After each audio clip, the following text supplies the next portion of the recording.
Are you moving up to higher hurdles and it's tougher than you thought? Well, don't worry. In this video, I'm going to show you how to deal with this and also give you a strategy for success.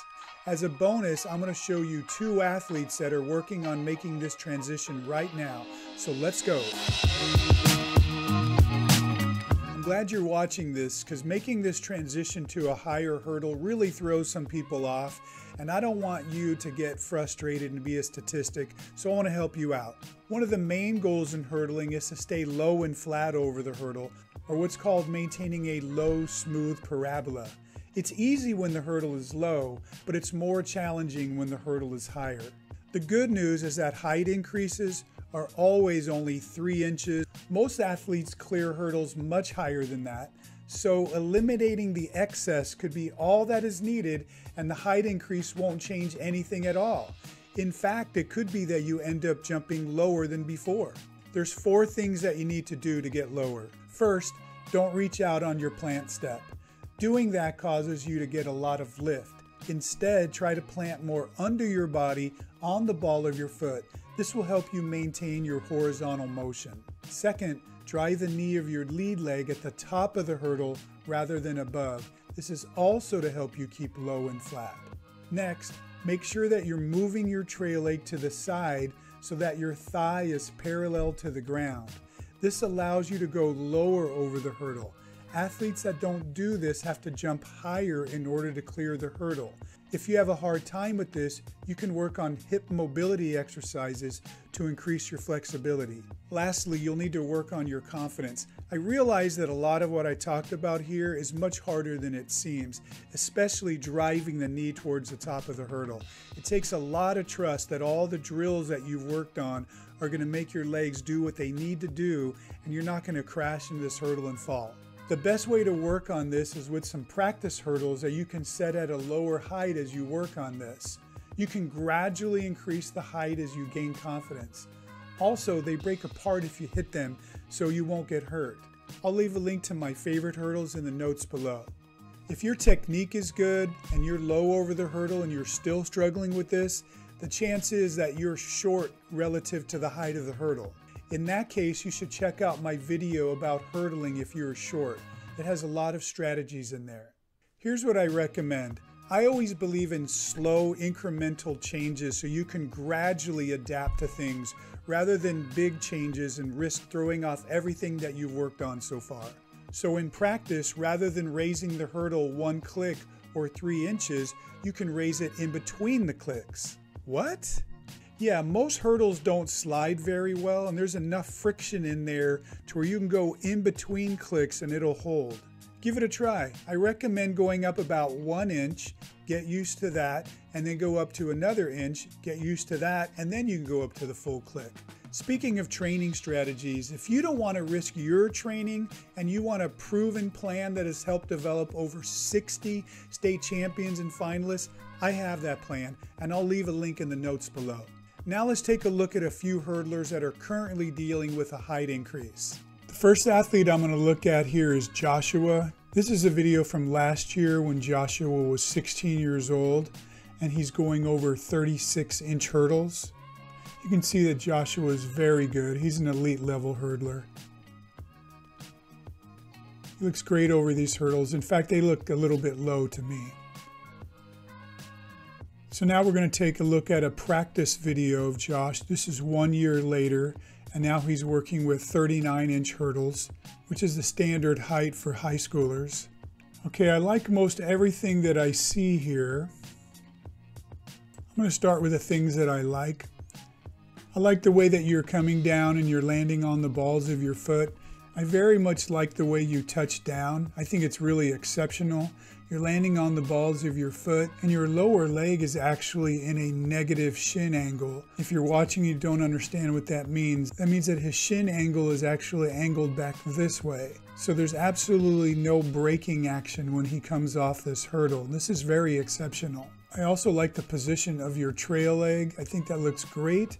I like that both of your arms are bent at about 90 degrees. This is fantastic. I think your trail leg motion is exceptional. Literally, I don't know if I've ever seen anything better than this. You come from this high, powerful position, you drive it down very powerfully, and it still lands underneath you in a negative shin angle again, and your opposite knee is already caught up. I truly don't think it could be any better than this. Let's check out the next step. Again, another step with negative shin angle, and your opposite knee is even past your knee. This is terrific sprint mechanics. Couldn't be any better than this. Here you may or may not actually be touching the ground yet. You have a slight angle of your shin here, but by the time it's solidly planted here, your knee is ahead of your ankle, so you have a great angle here. And then a very nice drive with your lead leg. Looks like all the momentum is going forward. That's great. Great position of the torso. The arms look great. Great extension of your plant leg. And you can see here that as Joshua advances towards the hurdle, his knee doesn't jump up very much. So all his momentum is still staying horizontal. This is fantastic. Now he's extending his lead leg out. He doesn't fully extend it, which I think is great because it enables him to bring it down faster.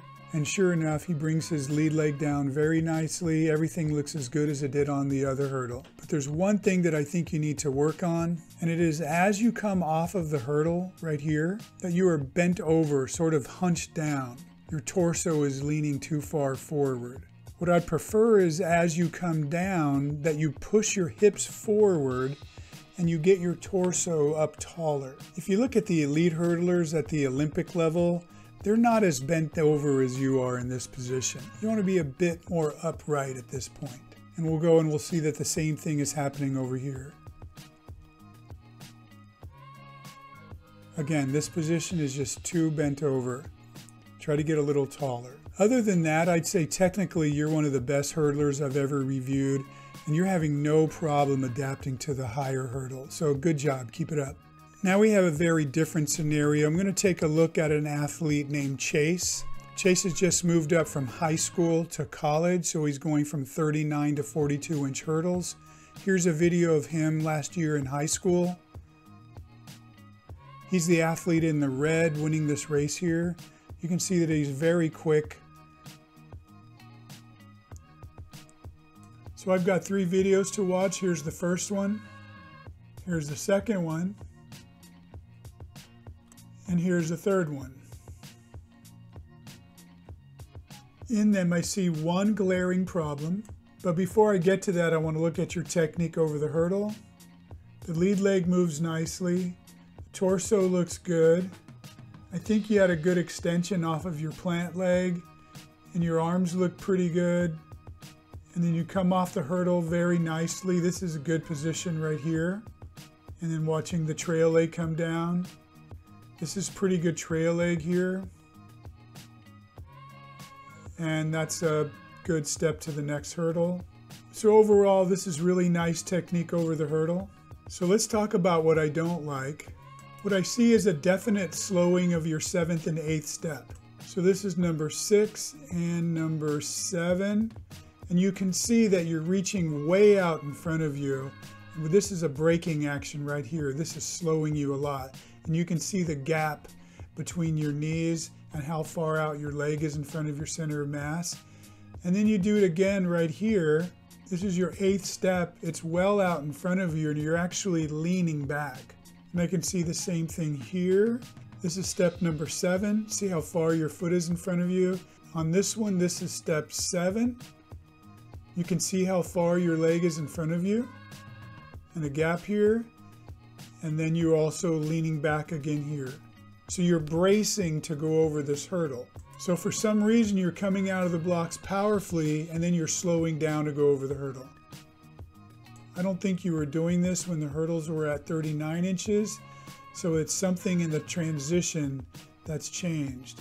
Also, I think you're just too close to this hurdle at takeoff. I don't know exactly what this measurement is, but this looks too close to me, which is definitely going to force you to have to go high a bit on the hurdle. I would just reduce your 7th step and I think you'll be fine because then you'll be a little farther back right here. And by being farther back, it's going to help you keep a lower parabola over this hurdle. So give that a try and see how that goes. I hope this helped. If you want to learn more about hurdling, you can go to my website at acemethodcoaching.com, where I have several things that will help hurdlers of all levels and abilities. I look forward to working with you. In the meantime, Coach Ace out.